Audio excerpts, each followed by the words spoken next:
All right, so in this first video, discussing how we document a birth on arrival in Epic, we're going to tackle a couple of housekeeping items first. So as your mom comes in and she gets arrived, by however process you guys do it in your ED, there are a couple of items that we want to document on her before we can document the delivery. So even if she comes in and she just pops a baby out, these things do have to be documented on first before we can document however the delivery went. Okay, so starting out, we're going to mark her as pregnant. We're going to make sure that she has a pregnancy episode in place, and then we're going to learn how to arrive the baby. So I have my patient here, Miss Annie.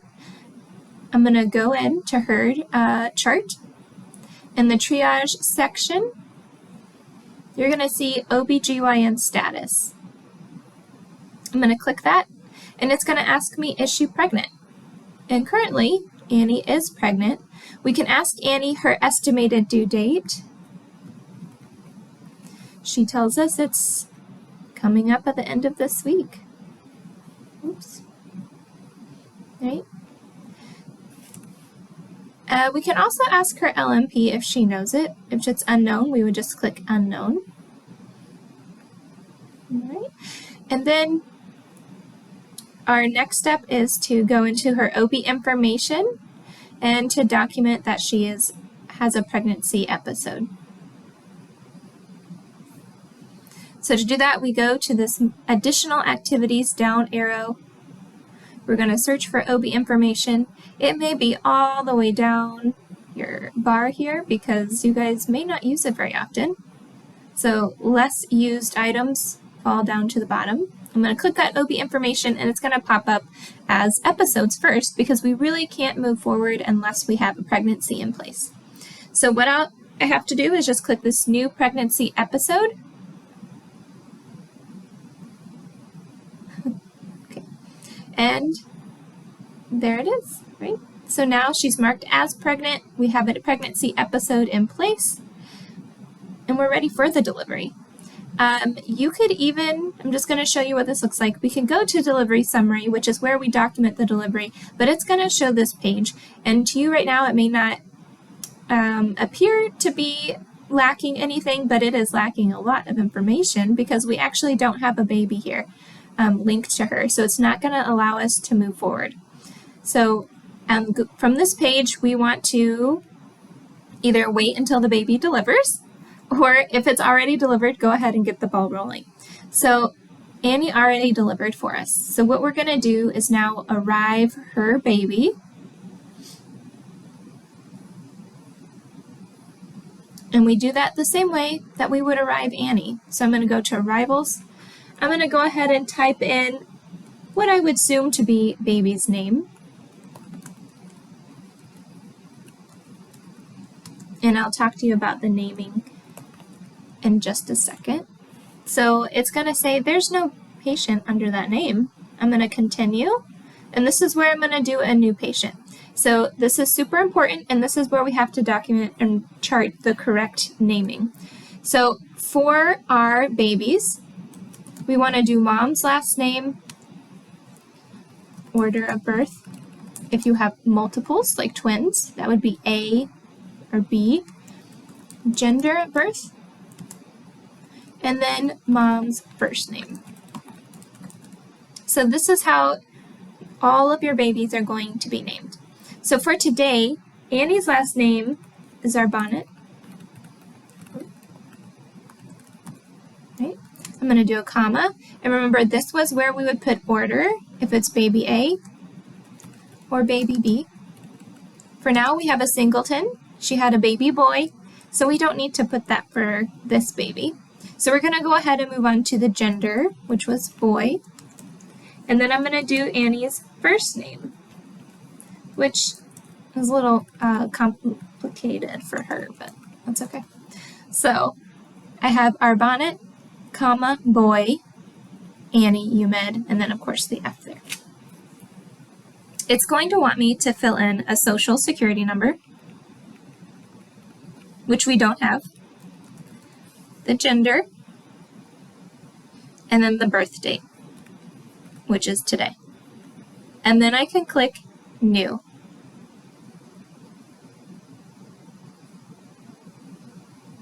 Okay, it doesn't like me having Annie's chart open with the baby's chart, and that's okay. So now we need to do the arrival information. So when did the baby arrive? It was today, right? What time? So Annie delivered at 9:50. So I'm going to say the arrival time for that baby was 9:50. The room and date and time are going to be exactly the same. I'm going to put this baby into Annie's room.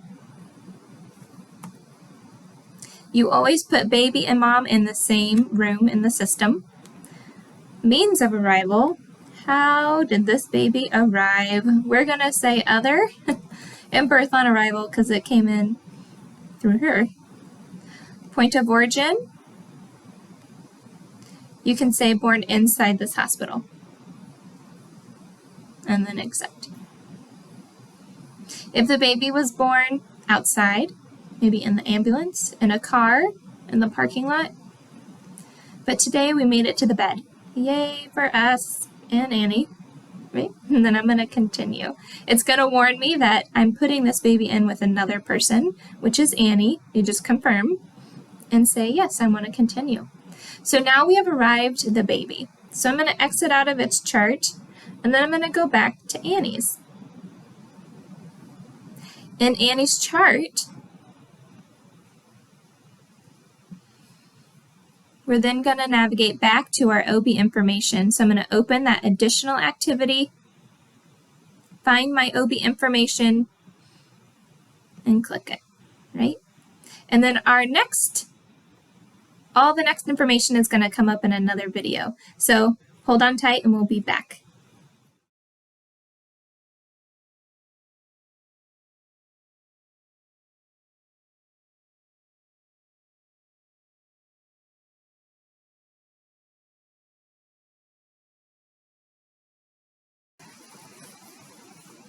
All right, so in the first video, we discussed how to mark a pregnancy, how to create a new pregnancy episode, and how to arrive the baby. So now what we're going to do is talk about how to link the baby to mom after delivery, and then document our delivery summary. So once again, we have Annie. I'm going to go into Annie's chart, and I'm first going to link baby boy Annie and Annie together. So remember, we went into the additional activities button. We scrolled all the way down to OB information.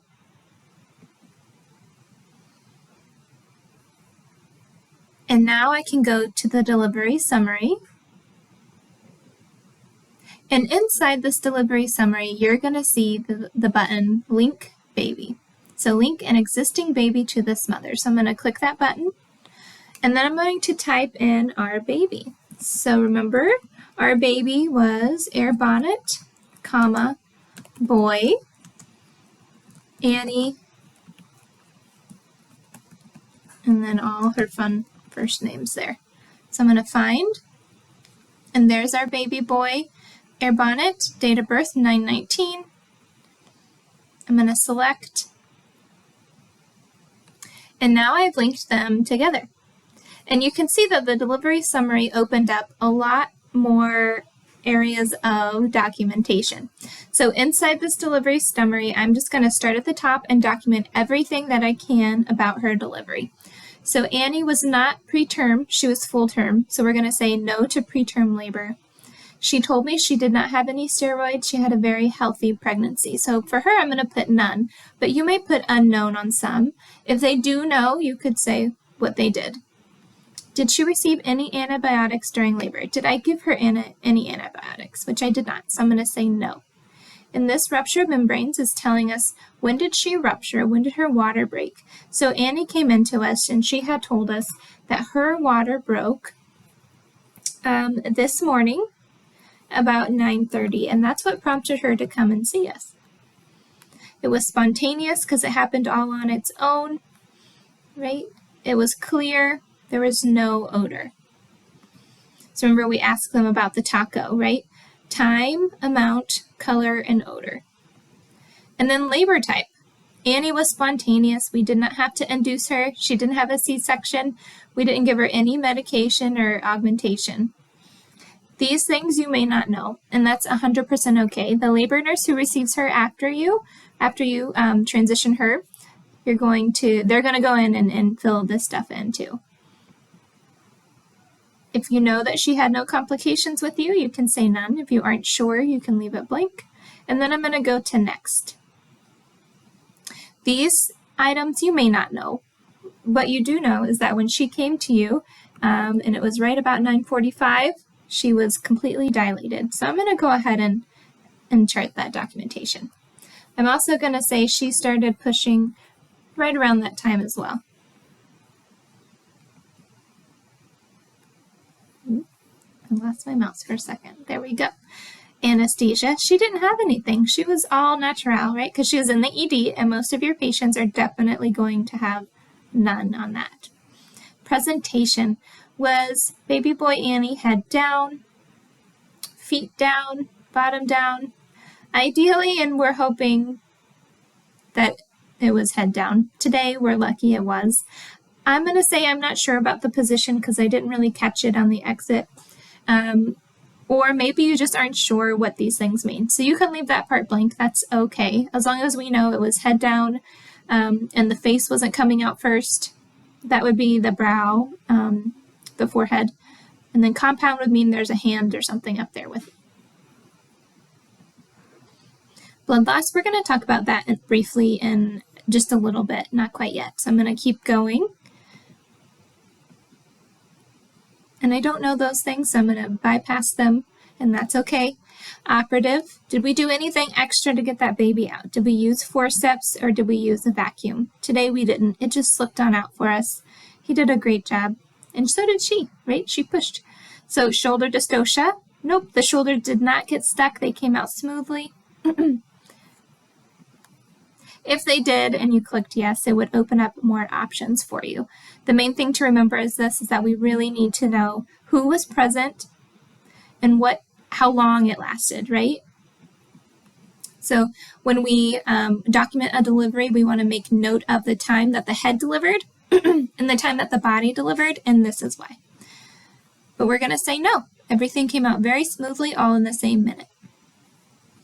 All right, lacerations. She did not get an episiotomy. She's got to say, we'll say first degree laceration. They repaired it in the ED. No other lacerations. We're not going to fill in the estimated blood loss because we're going to talk about measured blood loss here in just a moment. Sutures, you would put in what sutures you guys used and how many. Head delivery time. We're going to say 9:50.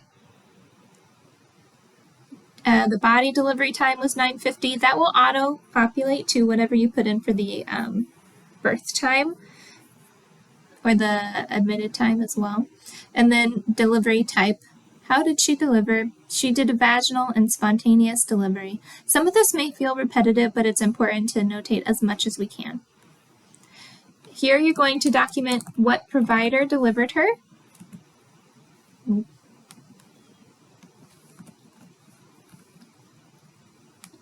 We're just going to go with it. And then you're going to document if anyone was there to assist her, who the delivering nurse was, who the baby nurse was. If you had RT present, you could go in here, find respiratory therapist, and type in their name. If you had anesthesia, if you had pharmacy, whoever was there, you want to document. Was it a 3-vessel cord, right? AVA, 2 arteries and a vein. Were there any complications? Was there a nuchal, a knot? We're going to say no. Was there delayed cord clamping? I'm not really sure. I'm going to say if it took 30 seconds or more, that would be a yes. If you clamped really quickly, that's okay. You can say no, right? If you don't remember what time you clamped, it's not a big deal. Just bypass that for now. Gases sent, no. And stem cells provided, no. If you did nothing with this, you can say discarded. All right, what time did the placenta delivery? It was pretty quick. It was only a couple minutes after baby. Spontaneous. It was intact by the provider. And then you're going to say it's going to go with the family. So remember our placenta disposition, the placenta should go with the patient. It should go with mom. You're going to put it in a collection bucket with the label, mom's label on the bucket and on the lid, and then send it with her wherever she goes. They will send it to the lab at her destination. Resuscitation. Did you do anything extra for baby? You did tactile stimulation. We did a bulb syringe. That was it. Baby didn't need anything else. APGARs. Remember, we document our APGARs at 1 and 5 minutes, or we assess at 1 and 5, and then we document them accordingly. We had a living baby today, but this is where we would document if she had a miscarriage and baby had died in the belly. We would click this and it would inactivate the baby chart if it was created, or it would just prevent us from linking one. If it was a baby that was born alive and then passed after delivery, this would be a neonatal demise. If we did resuscitation efforts, we would notate our APGARs. And then, but today we're okay. We are a living baby. Heart rate was good. There's irritability and tone and respiratory effort. Big, strong cry. Lots of grimace and reflexivity when I tried to move baby around. Color was purpley at the beginning. That's normal. As we progressed, baby got centrally pink. However, the hands and feet were still kind of purple, so I notate that. So APGARs are 8 and 9. Pretty normal. Did we do skin to skin? Yeah, we did. We actually did it right after delivery. They've been skin to skin this whole time. And then you can, if she is breastfeeding and you know when she started breastfeeding, you can notate that as well. If you don't know, that's okay. The weight and the measurements, we are going to want to weigh and measure the baby, but that may happen later. It's fine. Not something I have to do right away. All right, and that covers all of our delivery documentation for Annie and baby boy Annie. We will check back in just a little bit, documenting on measured blood loss.